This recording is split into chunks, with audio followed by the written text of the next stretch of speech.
l'ADIR et RFO, avec le concours de l'Europe, l'État et la région, vous présentent les nouveaux défis.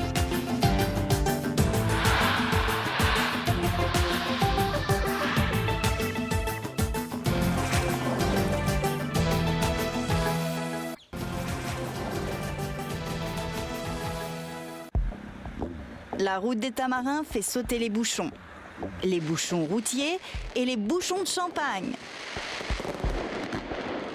Rappelez-vous pourtant, ce n'est pas si loin, en 2006, la route ressemblait à ça. On devinait le tracé en suivant les engins de chantier. Dans la savane, les équipes s'affairaient au creusement des 2 tunnels. Ouais, alors moi je suis un des plus vieux de la route des Tamarins parce que j'étais le premier à commencer au niveau du tunnel du Cap Laocé à l'époque où il n'y avait rien. C'est-à-dire c'était complètement la savane. On essayait de voir un petit peu où allait passer la route des Tamarins et c'était pas évident de voir tout ça. Et l'intégralité des travaux dans la savane ont été presque réalisés à peu près début, fin mi-2007 à peu près. Dans cette période, les entrées des tunnels sont passées de rondes à carrées et c'est ainsi que les automobilistes les connaissent aujourd'hui. Du côté de Saint-Paul, en juin 2006, de drôles de pelles creusent les fondations des piles du viaduc. Une étape difficile et non sans surprise, même si au final, ces étonnantes machines ont laissé place aux banches de béton. Alors tous ces pelles sont repartis vers l'Europe en 2007, juin 2007 à peu près. Et le prochain chantier pour la DGT, Direction de Grands Travaux, sur lequel il y aura des engins importants, ce sera le pont de la rivière Saint-Étienne. Plus loin vers le sud, d'autres ouvrages exceptionnels ont été réalisés pour passer plusieurs des 120 ravines à franchir sur les presque 34 km de route. Parmi eux, le pont de la ravine Trois-Bassins et celui de la Grande Ravine. En 2006, le premier était en chantier, le deuxième n'était pas encore commencé. Le défi technologique qu'il représente est emblématique du chantier des Tamarins. Ce que je retiendrai, c'est la très belle aventure humaine, que ce soit pour tous les ouvriers et pour tous les gens qui ont travaillé de manière directe ou indirecte sur cette route. Je dirais donc c'est la fin d'une aventure, mais c'est aussi le début d'une nouvelle ère sur la côte ouest de la Réunion, avec cette route qui va modifier, je pense, de manière substantielle le mode de transport sur cette île. Et oui, au-delà de la route, il y a le développement de la Réunion. Le chantier a duré 5 ans. Pour les entreprises qui y ont participé, ces années ont été riches en activités et en enseignement. C'est le cas de l'entreprise Picot qui a travaillé sur les ouvrages de la Ravine des Avirons et de celle du Ruisseau. Ça nous a permis d'investir dans les hommes grâce à l'expérience qu'ils ont pu capitaliser, la formation qu'on a pu faire pendant tout ce chantier. Et puis, ça nous a permis aussi, puisque c'était de grands chantiers, d'investir dans des matériels qui aujourd'hui nous sont très utiles pour d'autres opérations. C'est toujours gratifiant au moment de l'ouverture de se dire on a participé à cette aventure, fait partie, le nom de l'entreprise est inscrit sur le projet. C'est vrai que c'est une fierté, je pense, pour toutes les équipes qui ont participé à cette opération. Même constat chez Lafarge, l'aventure de la route des Tamarins a beaucoup apporté à l'entreprise. Le bilan en termes de ressources humaines est extrêmement positif parce que la route des Tamarins nous a permis d'augmenter le niveau global de compétences de nos équipes, à la fois logistique, commerciale et surtout technique.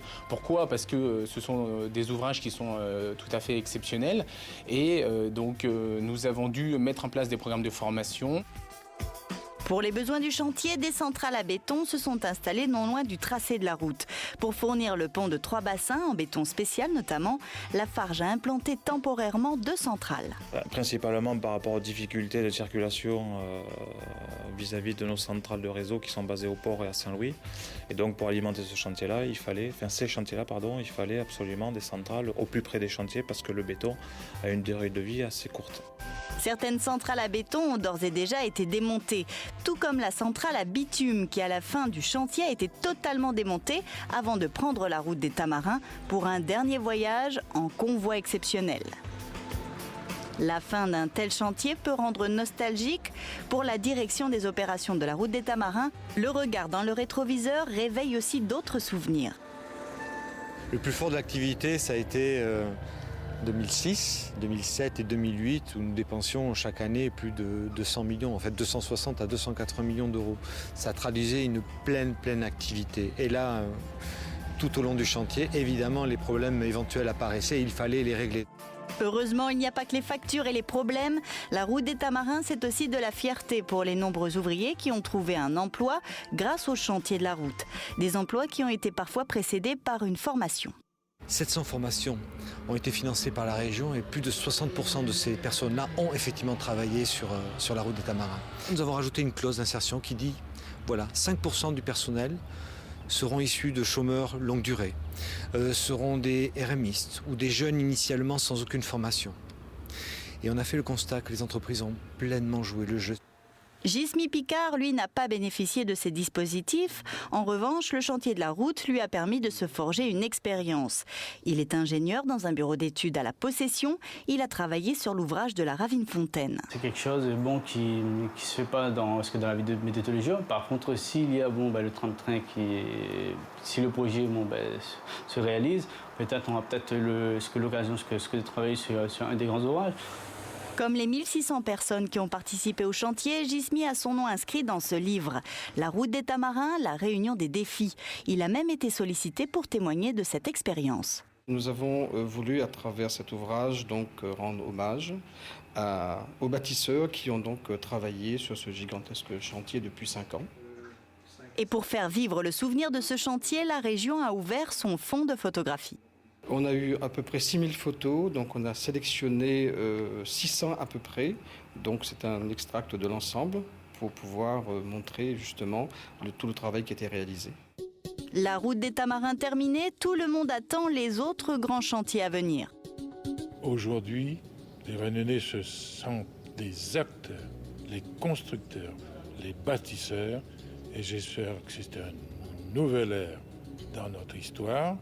Parce qu'après cette route des Tamarins, nous allons enchaîner cette année même le chantier pour le tram-train et ensuite la route littorale. Et les Réunionnais auront conscience d'avoir contribué à bâtir leur propre territoire. La suite de l'histoire est à écrire autour de cette route. C'est une histoire passionnante, celle du développement de notre île. Fait partie, le nom de l'entreprise est inscrit sur le projet. C'est vrai que c'est une fierté, je pense, pour toutes les équipes qui ont participé à cette opération. Même constat chez Lafarge, l'aventure de la route des Tamarins a beaucoup apporté à l'entreprise. Le bilan en termes de ressources humaines est extrêmement positif parce que la route des Tamarins elle nous a permis d'augmenter le niveau global de compétences de nos équipes, à la fois logistique, commerciale et surtout technique. Pourquoi ? Parce que ce sont des ouvrages qui sont tout à fait exceptionnels et donc nous avons dû mettre en place des programmes de formation. Pour les besoins du chantier, des centrales à béton se sont installées non loin du tracé de la route. Pour fournir le pont de 3 bassins, en béton spécial notamment, Lafarge a implanté temporairement 2 centrales. Principalement par rapport aux difficultés de circulation vis-à-vis de nos centrales de réseau qui sont basées au port et à Saint-Louis. Et donc pour alimenter ces chantiers-là, il fallait absolument des centrales au plus près des chantiers parce que le béton a une durée de vie assez courte.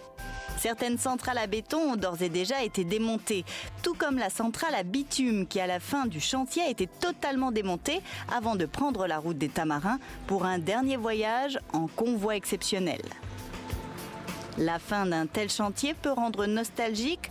Pour la direction des opérations de la route des Tamarins, le regard dans le rétroviseur réveille aussi d'autres souvenirs. Le plus fort de l'activité, ça a été 2006, 2007 et 2008 où nous dépensions chaque année plus de 200 millions, en fait 260 à 280 millions d'euros. Ça traduisait une pleine activité. Et là, tout au long du chantier, évidemment, les problèmes éventuels apparaissaient et il fallait les régler. Heureusement, il n'y a pas que les factures et les problèmes. La route des Tamarins, c'est aussi de la fierté pour les nombreux ouvriers qui ont trouvé un emploi grâce au chantier de la route. Des emplois qui ont été parfois précédés par une formation. 700 formations ont été financées par la région et plus de 60% de ces personnes-là ont effectivement travaillé sur la route des Tamarins. Nous avons rajouté une clause d'insertion qui dit, voilà, 5% du personnel seront issus de chômeurs longue durée, seront des RMistes ou des jeunes initialement sans aucune formation. Et on a fait le constat que les entreprises ont pleinement joué le jeu.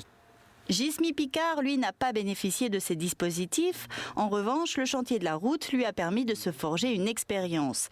Il est ingénieur dans un bureau d'études à la Possession. Il a travaillé sur l'ouvrage de la Ravine-Fontaine. C'est quelque chose qui ne se fait pas dans la vie de mes de tous les jours. Par contre, s'il y a le tram-train si le projet se réalise, peut-être on aura l'occasion de travailler sur un des grands ouvrages. Comme les 1600 personnes qui ont participé au chantier, Gismi a son nom inscrit dans ce livre. La route des Tamarins, la réunion des défis. Il a même été sollicité pour témoigner de cette expérience. Nous avons voulu, à travers cet ouvrage, rendre hommage aux bâtisseurs qui ont travaillé sur ce gigantesque chantier depuis 5 ans. Et pour faire vivre le souvenir de ce chantier, la région a ouvert son fonds de photographie. On a eu à peu près 6000 photos, donc on a sélectionné 600 à peu près. Donc c'est un extract de l'ensemble pour pouvoir montrer justement tout le travail qui a été réalisé. La route des Tamarins terminée, tout le monde attend les autres grands chantiers à venir. Aujourd'hui, les Réunionnais, ce sont des acteurs, les constructeurs, les bâtisseurs, et j'espère que c'est une nouvelle ère dans notre histoire. Parce qu'après cette route des Tamarins, nous allons enchaîner cette année même le chantier pour le tram-train et ensuite la route littorale. Et les Réunionnais auront conscience d'avoir contribué à bâtir leur propre territoire. La suite de l'histoire est à écrire autour de cette route. C'est une histoire passionnante, celle du développement de notre île.